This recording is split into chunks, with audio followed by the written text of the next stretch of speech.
네, 오늘부터 우리가 두 주일에 걸쳐서 전쟁으로 큰 어려움을 겪고 있는 우크라이나를 위해서 기도하면서 또 물질로 그들의 고통과 아픔에 함께 동참하려고 합니다.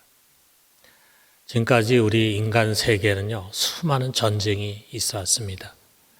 그 중에 기록이 된 전쟁의 숫자를 계산하면은 1년에 한 2번 내지 3번 정도의 전쟁이 세계에서 있었습니다. 참 이런 전쟁들이 우리 인간을 얼마나 불행하게 했는가. 우리도 겪었기 때문에 6.25라고 하는 것을 겪었기 때문에 아마 동병상련 잘 이해할 수 있을 것이라 생각합니다. 일단 그 전쟁의 소용돌이에 빠져든 사람들은 죽음과 파괴, 증오와 인간성 상실, 실향과 이산 가족의 아픔을 겪어야 하고 그 상처는 그 다음 세대까지 이어지고 어떤 경우에는 그 다음 세대까지 이어지는 그런 불행이 되기도 했습니다. 자, 그러던 와중에 20세기에 들어와서 인류는 이전에는 경험해 보지 못한 대량 살상 전쟁을 2차례나 겪었습니다. 1차 세계대전에서 약 1,000만 명 정도가 사망을 했습니다. 2차 세계대전에서는 약 6천만 명 정도가 사망을 했는데 그 중에 67%는 민간인이었습니다. 유감스러운 것은 정말 이런 잔인하고 처절한 대량 살상 전쟁들이 기독교 문명 안에서 일어났다는 사실입니다. 같이 교회를 다니고 기독교를 믿는 그런 나라들끼리 총을 겨누고 큰 전쟁을 치렀습니다. 1차 세계대전이 시작되는 1914년에 독일에서 지성사회를 대표하고 있는 93명의 지성인들, 이들 중에는 신학자 목사들이 많이 있었는데요. 이들은 1차 세계대전을 일으킨 독일 황제의 전쟁 정책을 지지하는 성명서를 발표했습니다. 그 성명서에서 그들은 독일이 최고의 기독교 문명을 갖고 있다고 자부하면서 이 기독교 문명을 방어하기 위해서 이 전쟁은 꼭 필요하다. 이렇게 전쟁을 변화했습니다. 그리고 2차 세계대전이 일어나는데 그 2차 세계대전의 주범이 되는 히틀러가 독일에서 집권하게 됐을 때 많은 개신교 목회자와 교인들이 그를 열렬히 지지하면서 아예 독일 그리스도인 도이체 크리스텐이라고 하는 교단을 만들었습니다. 이것은 전적으로 나치를 뒷받침하기 위한 교단이었습니다. 그리고 거기에 속한 신학자와 목회자들이 이렇게 주장하고 가르쳤습니다. 우리 독일 민족은 새로운 이스라엘이다. 히틀러는 구세주가 현현한 것이다.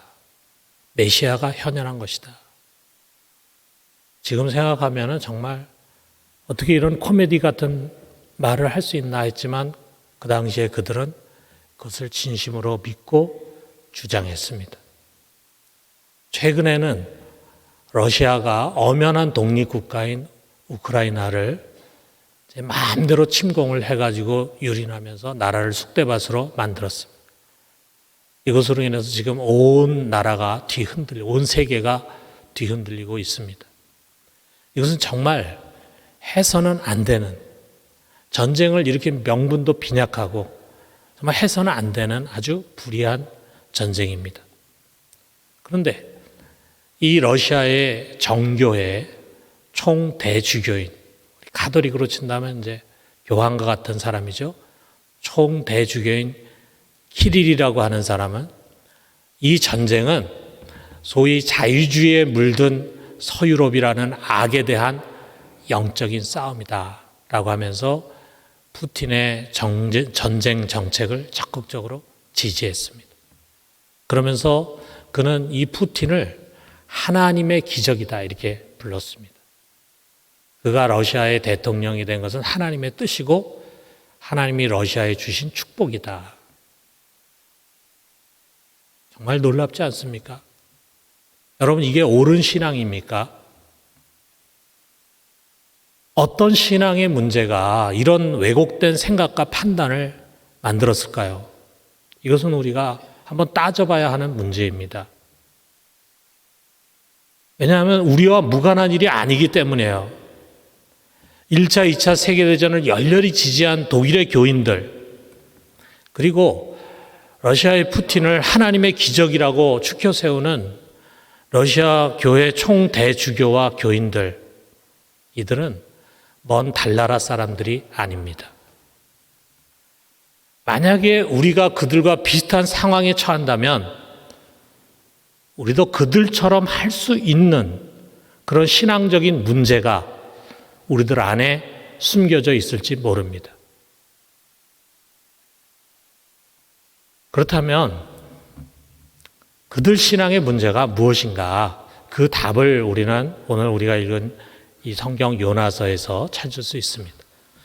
그렇기 때문에 이 성경은요, 그래서 주일학교에서 재밌게 이야기할 수 있는, 또 재밌게 읽을 수 있는 그런 재밌는 이야기나 또는 전도에 대한 동기를 불어넣는 그런 메시지만 있는 것이 아닙니다.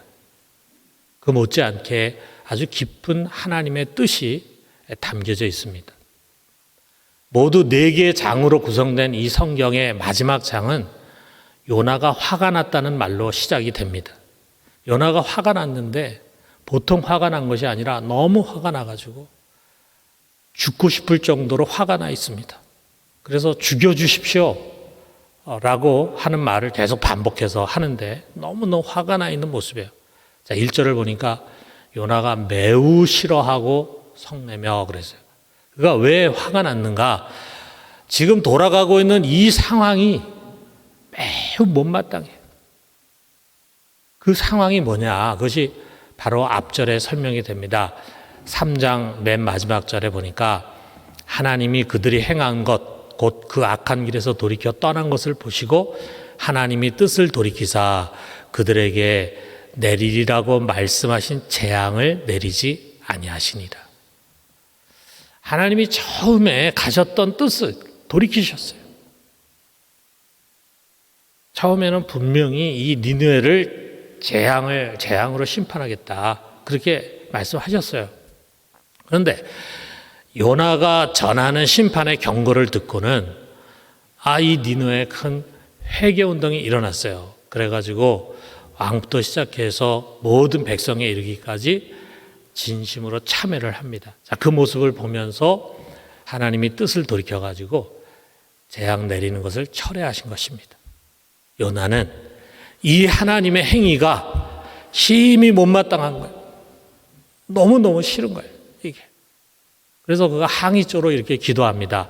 2절에 보니까 여호와께 기도하여 이르되 여호와여 내가 고국에 있을 때 이러하겠다고 말씀하지 아니하였나이까. 그러므로 내가 빨리 다시스로 도망하여 싸우니 주께서는 은혜로우시며 자비로우시며 노하기를 더디하시며 인애가 크시사 뜻을 돌이켜 재앙을 내리지 아니하시는 하나님이신 줄 내가 알았음이니이다. 자, 우리가 이 4장 2절에 좀 긴 이 말씀 속에서 1장부터 요나가 보여준 좀 기이한 행동의 동기가 무엇인가를 이해할 수가 있습니다. 자, 여러분 요나서 처음에 시작하는 여러분 잘 아실 거예요. 자, 하나님이 요나를 불러가지고 내가 이제 니느웨에 악이 너무 많아가지고 이 나라를 내가 심판하겠다. 그런데 그거를 네가 니느웨에 가서 여기 이제 심판이 임할 것이다라고 하는 메시지를 전해라 해가지고 이제 요나를 니느웨로 보내는데 니느웨가 어떻게 했습니까? 갔습니까? 안 갔잖아요. 오히려 반대편, 저 다시스라고 하는, 지금으로 하면 이제 스페인이에요, 스페인. 자, 그쪽으로 가는 배를 타가지고 도망을 갑니다.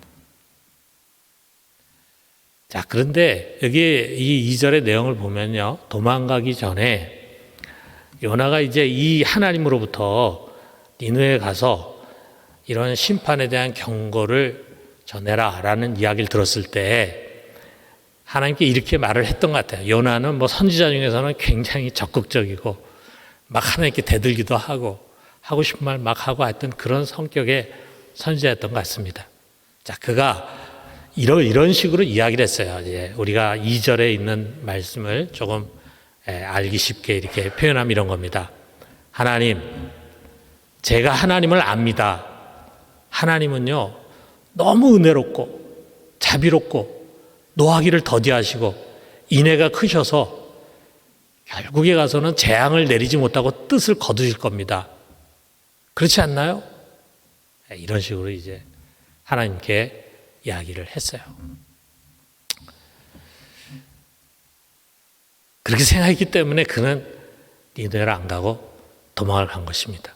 자, 그러니까 요나는요, 한편으로는 하나님이 니느웨에 재앙을 내리신다라고 하는 이야기 들었어요. 너무 좋아요.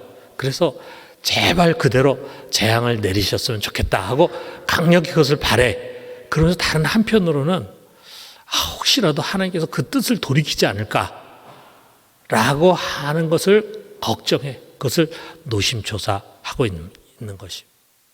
자, 우리가 이 성경 읽으면서요, 지금 이 요나가 니느웨를 얼마나 미워하는가, 이 니느웨에 대한 뿌리 깊은 징후를 보게 됩니다.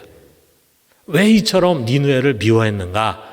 자, 니느웨라고 하는 나라가 이스라엘을 괴롭히는 나라이기 때문에요.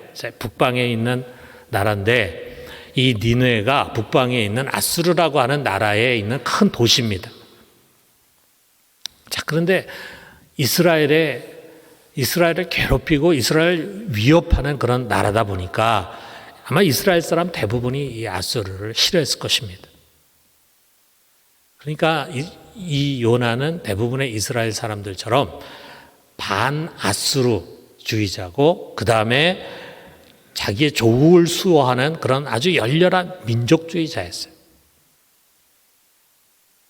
근데 이스라엘 사람들 대부분이 우리가 성경을 보면은요, 뭐 지금도 마찬가지지만 대부분이 근본 민족주의자들입니다. 자기 민족에 대한 자긍과 아울러 자기 민족을 지키려고 하는 열정이 대단하잖아요.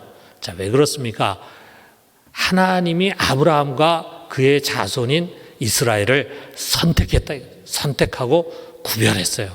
그렇기 때문에 그들은 자신을 다른 민족과는 구별된 특별한 민족, 하나님의 선택을 받은 선민이라고 생각을 했어요. 반면에 이스라엘 밖의 이방인들은 그들은 부정한 자로 여겼습니다. 그러면서 그들을 아주 심하게 경멸했습니다.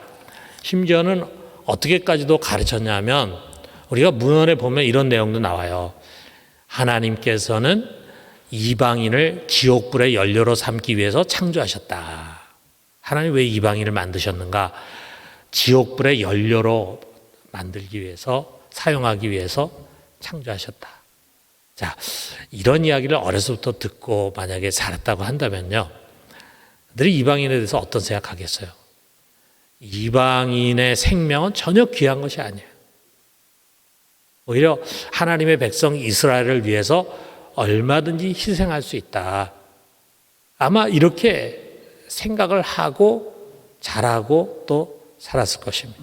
어떻게 보면은 지금 이스라엘에 있는 사람들 중에 아주 정통 보수 유대교인들이 있어요. 이스라엘에 가보면은 까만 옷을 입고 이 머리에 모자를 쓰고 그다음에 수염 기르고 그다음에 머리 따고 그리고 살아가는 사람들이 있습니다. 그런 종교인들, 이런 종교인들, 어떻게 보면 근본주의적인 종교인들은 아마 그 주변에 지금 계속해서 갈등하고 있는 팔레스틴이나 아랍인들에 대해서 이와 유사한 생각을 하고 있을지 모릅니다. 또 거꾸로 또 이슬람의 근본주의자들도 역시 같은 생각을 하고 있을 것입니다. 이런 것들은요, 여러분 신앙을 넘어서서 일종의 종교 이데올로기, 종교 이념이에요.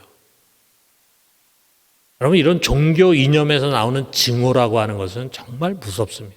어떻게 보면은 다른 일반 무슨 정치 이념이라든지 그런 데서 나오는 것보다 더 무섭습니다. 왜냐하면 종교인들은 그냥 자기 신념이라기보다는 하나님의 뜻이라고 그것을 생각하고 있기 때문에 하나님의 뜻이라는 확신을 가지고 있으면은요, 물불을 가리지 않게 됩니다. 여러분 초대교회 당시에 우리 기독교인들을 붙잡아 죽이는데 혈안이 되어서 그들을 잡기 위해서 돌아다녔던 그야말로 살기 등등한 바울을 한번 상상해 보십시오.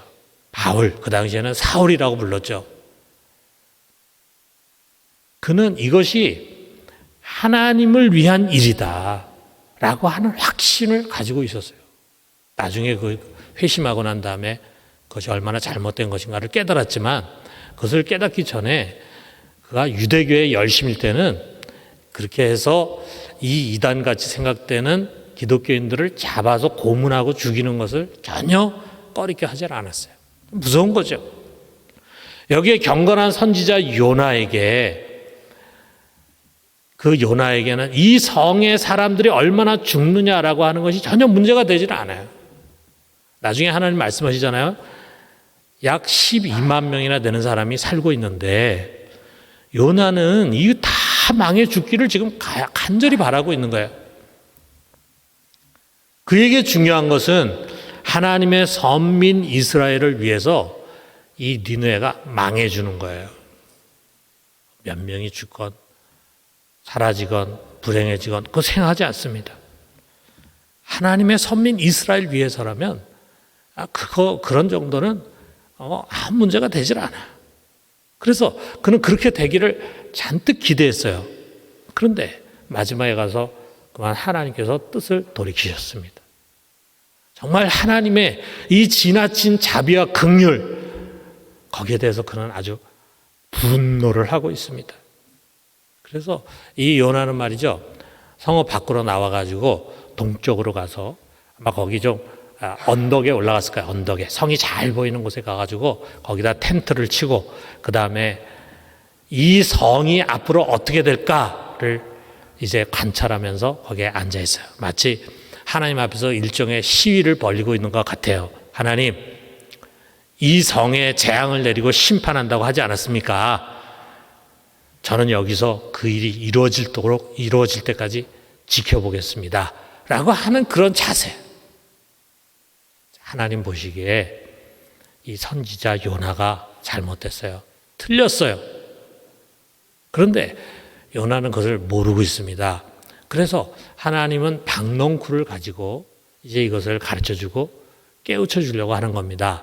하나님이 준비한 박농쿨이 말이죠, 하룻밤 사이에 쑥쑥쑥쑥 자라가지고 큰 그늘을 만들어줬어요. 그러니까 뭐 중동 지역은 굉장히 건조하니까 그늘 안에만 들어가면 시원하잖아요.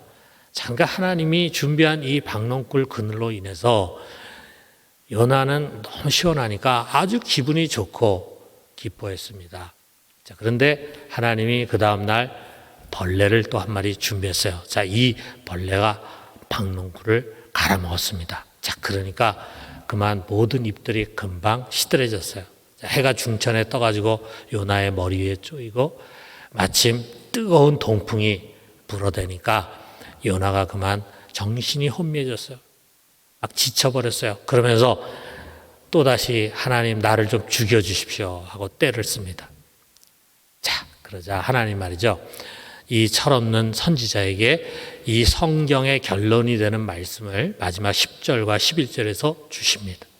내가 수고도 아니하였고 재배도 아니하였고 하룻밤에 났다가 하룻밤에 말라버린 이 박농쿨을 아꼈거든. 하물며 이 큰 성읍 니느웨는 좌우를 분별하지 못하는 자가 12만 명이요 12만여 명이요 가축도 많이 있나니 내가 어찌 아끼지 아니하겠느냐 하시니라 그랬어요. 자, 여기에서 우리 요나의 태도와 하나님의 태도가 대비가 되지 않습니까? 요나의 생각과 하나님의 생각, 요나의 뜻과 하나님의 뜻이 서로 대비가 됩니다. 요나는 아주 열정적이고 헌신적인 선지자였지만 하나님의 깊은 뜻과 마음을 읽지를 못했습니다. 그렇다면 이 요나와 대비되는, 요나와 상반된 하나님의 모습은 무엇인가? 우리가 2절 하반절을 다시 보면은요, 요나 이렇게 말합니다. 주께서는 의로우시며 자비로우시며 노하기를 더디하시며 인애가 크시사. 자, 요나는 좀 불만스러운 그런 태도로 이것을 이야기했지만 이것이 바로 우리 하나님의 본 마음이에요. 자, 우리 하나님은 인간과 다르게 자신의 속성을 성경을 통해서 우리에게 계시해 주셨는데, 우리 하나님 여러 속성이 있습니다.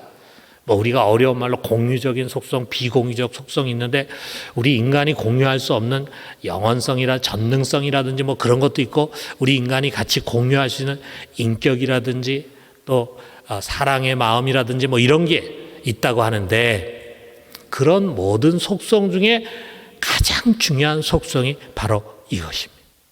여러분, 우리가 성경을 보면요, 하나님이 때로는 막 화를 내시고 분노하시는 모습으로 표현이 돼요. 또 아주 엄하게 징계하시고 심판하셔서 아주 두려운 모습으로 자신을 계시합니다. 정의의 날카로운 칼을 휘두르기도 하십니다. 그러나 이 모든 것의 이면에 숨겨진 하나님의 본 모습은 바로 긍휼입니다. 긍휼. 불쌍히 여기는 거예요. 그가 창조한 모든 만물을 불쌍히 여깁니다. 악행으로 가득 찬 니느웨에 좌우를 분간하지 못하는 12만여 명이나 되는 사람들이 있어요. 그리고 사람들뿐만 아니라 수많은 가축들이 있어요. 그들을 향한 하나님의 마음은요, 죄에 대한 심판이 아니라 긍휼입니다. 긍휼. 아마도 그들이 이렇게 요나의 메시지를 듣고, 심판에 관한 경고의 메시지를 듣고 다 회개 운동이 일어난 것도 하나님께서 그들 가운데 그런 마음을 주시고 역사해 주셔서 그들로 하여금 돌이키게 해 주셨을 것입니다. 그의 형상으로 지음받은 인간들, 그리고 피조물에 대한 하나님의 마음은 이것입니다. 11절에 다시 반복하면은 내가 어찌 아끼지 아니하겠느냐. 내가 어떻게 그들을 아끼지 아니하겠느냐.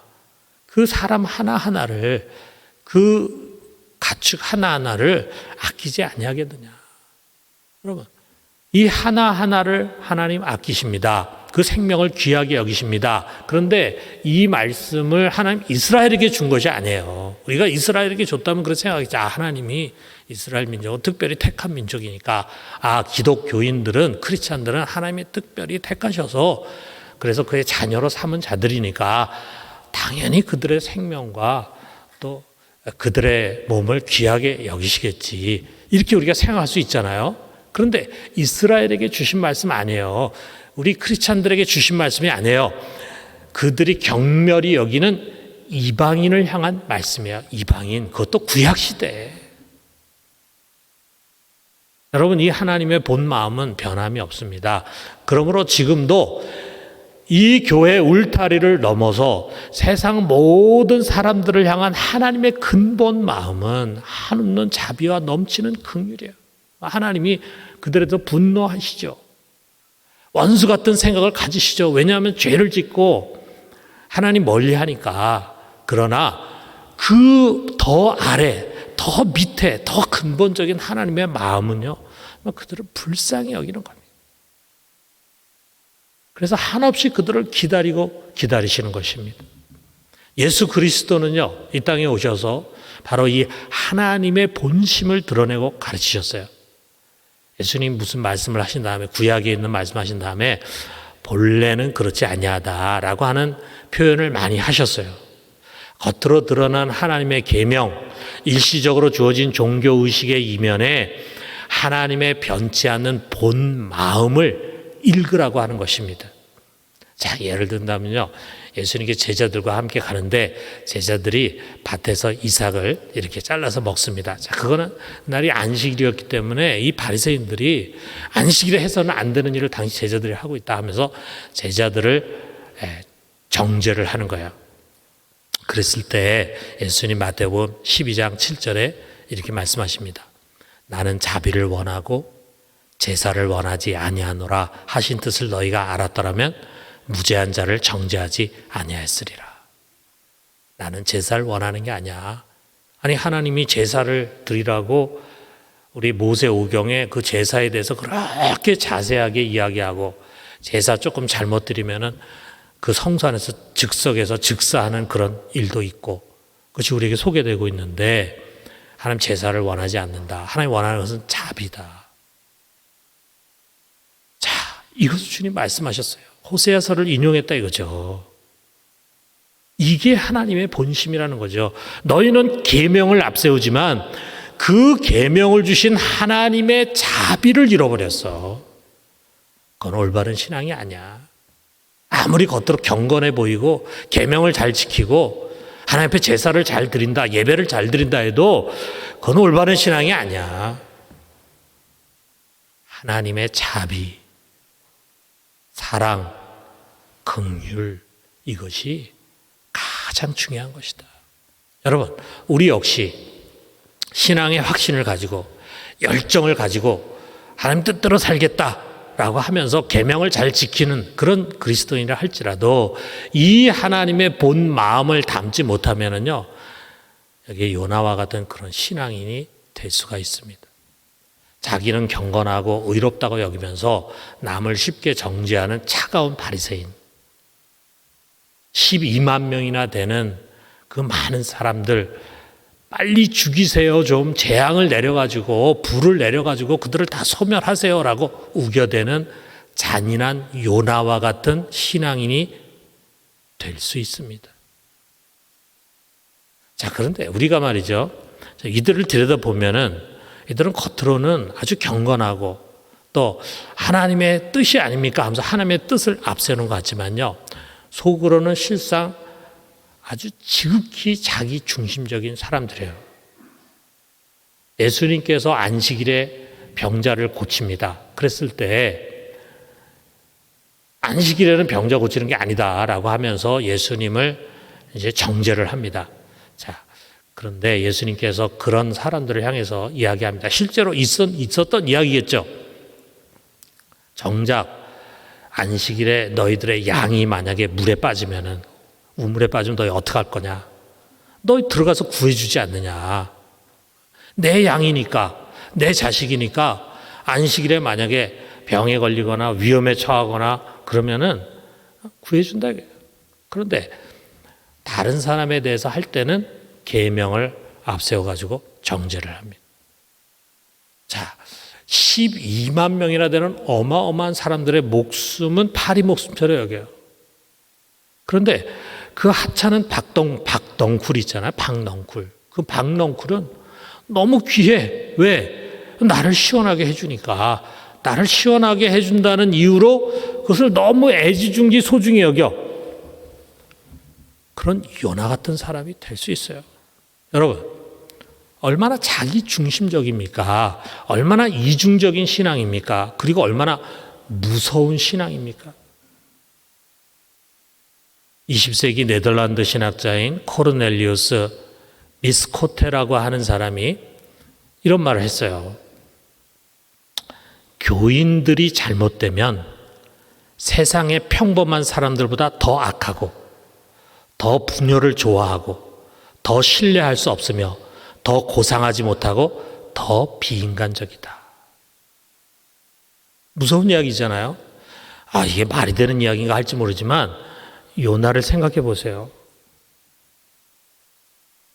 여러분, 우리가 겸손하게 경청해야 할 말입니다. 여러분, 우리도 자비와 긍휼을 앞세우지 아니하면요, 그런 교인들이 될 수가 있습니다.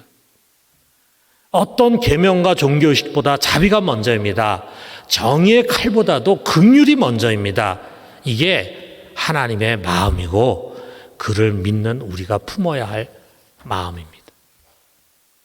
그러므로 사랑하는 성도 여러분, 어떤 연유에서건 우리 속에 심겨진 미움과 증오에 대해서 단호히 배격해야 합니다. 우리가 살아가다 보면은 우리도 모르는 가운데 어떤 사람에 대한 또는 어떤 민족에 대한 어떤 대상에 대한 미움과 증오심을 가질 수가 있어요. 아, 내가 이런 미워해서는 안 되는데 왜 자꾸 이렇게 미움의 생각이 사로잡히지? 이거는 그래도 건강한 거예요. 그런데 어떤 경우에 그런 미움과 증오를 정당화할 수가 있어요. 내 속에서.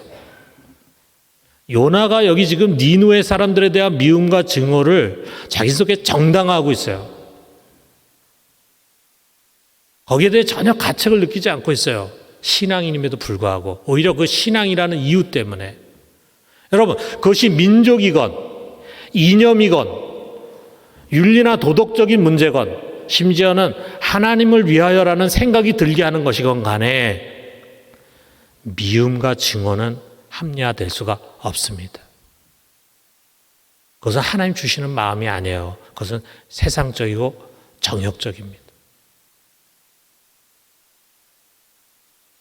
여러분, 우리는 수많은 사람들을 죽이고 다치게 하고 불행하게 만드는 전쟁을 두고 하나님의 뜻이다 라고 말해서는 안 됩니다. 대신에 전쟁으로 불행해진 사람들을 돌보는 것이 하나님의 뜻이다 라고 말합시다.